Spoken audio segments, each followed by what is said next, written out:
2007. aastal jõudis põhjapoolusele Vene ekspeditsioon nimega Arktika, mida juhtis Artur Tšilingarov. Ekspeditsioonil kasutati uurimisalvelaeva, et esimest korda ajaloos laskuda põhjapoolusel merepõhja. Seal heisati Venemaa lipp. Установили флаг Российской Федерации на дне Северного полюса. Ning võeti analüüsimiseks vee ja pinase proove. Eesmärgiga tõendeid, et täiendada Venemaa laiendatud mandrilava nõuet. Lihtsalt öeldes soovib Venemaa laiendada oma territooriumit ja mõjusfääri, kuid Venemaa ei ole ainus riik, kel on kauges Põhja-Jäämeres sellised huvid. Vaadates põhjapooluse kaarti näeme siin mitmeid riike, mis piirnevad Põhja-Jäämerega. USA, Kanada, Taani, kellele kuulub Gröönimaa, Norra ja kõige suurem neist Venemaa. Kõik need riigid on käivitanud projekte, et luua alus oma eksklusiivse majandusvööndi laiendamiseks. Kuid kuna mitmel riigil pakuvad huvid samad alad, põhjustab see loomulikult tülisid. Aga miks riigid üldse ronivad põhja ja tekitavad potentsiaalseid konflikte? Mis seal peale jää ja jääkarude ikka on?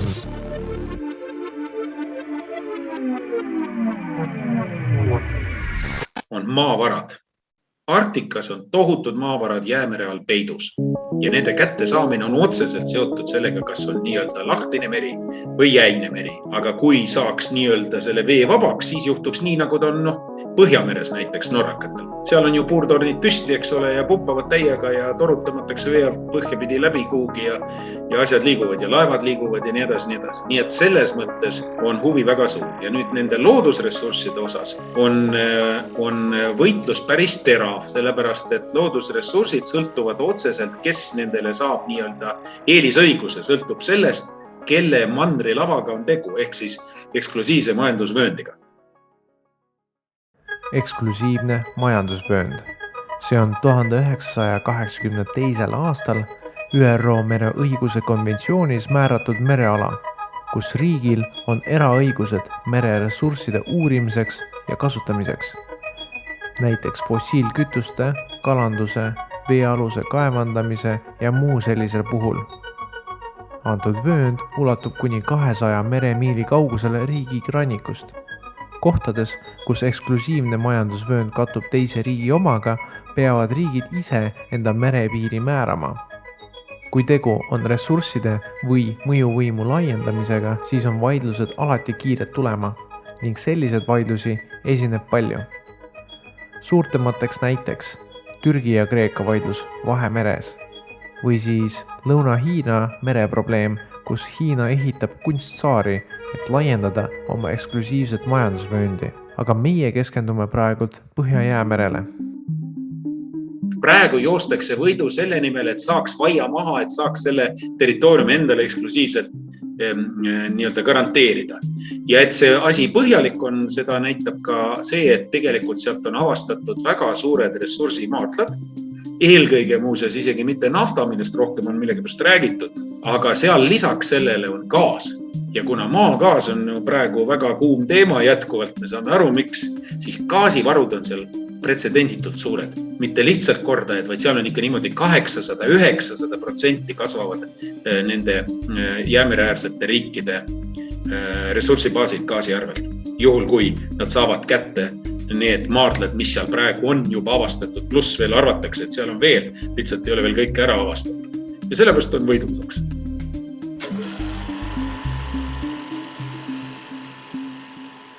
Vaatame korra kaarti. Selline näeb välja ÜRO konventsiooni järgi 200 meremiili piir rannikust.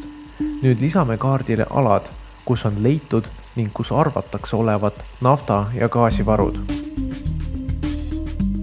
Nagu näha, siis alad, kus fossiilkütuseid leidub, on massiivsed ning suuresti asuvad ressursid paljude riikide eksklusiivses majandusvööndis. Kui vaatame lähemalt, siis põhjapoolus ning seda ümbritsev ala ei kuulu kellegile. Miks siis paigaldas Venemaa allveelaev lipu põhjapooluse merepõhja?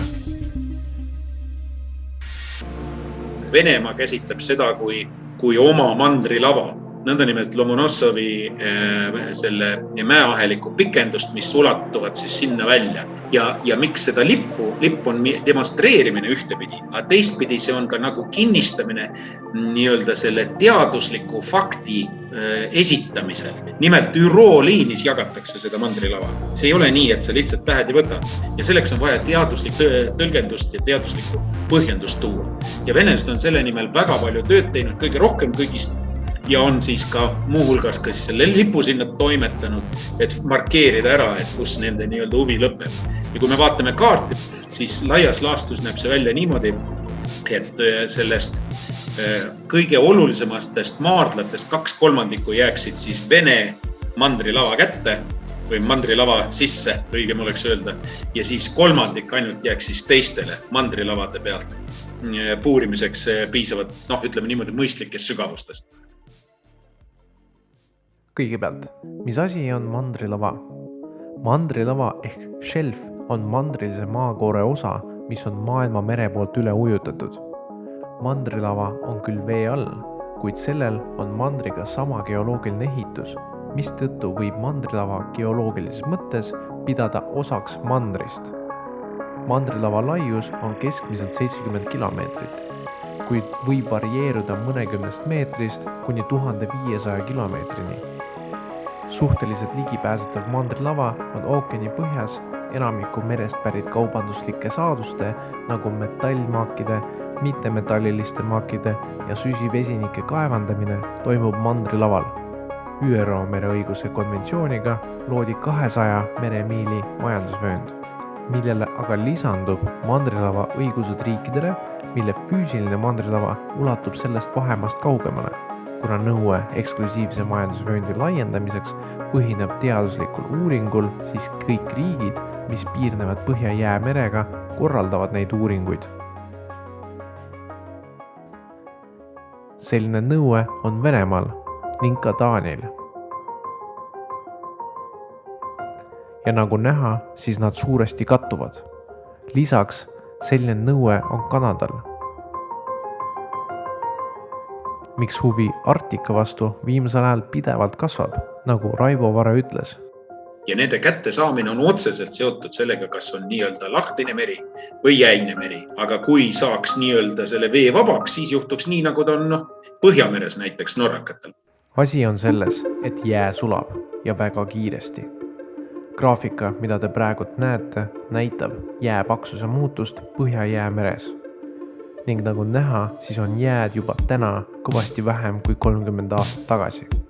Kliima soojenemine avaldab mõju kogu planeedile, kuid Arktika soojeneb pea 2 korda kiiremini kui muud paigad.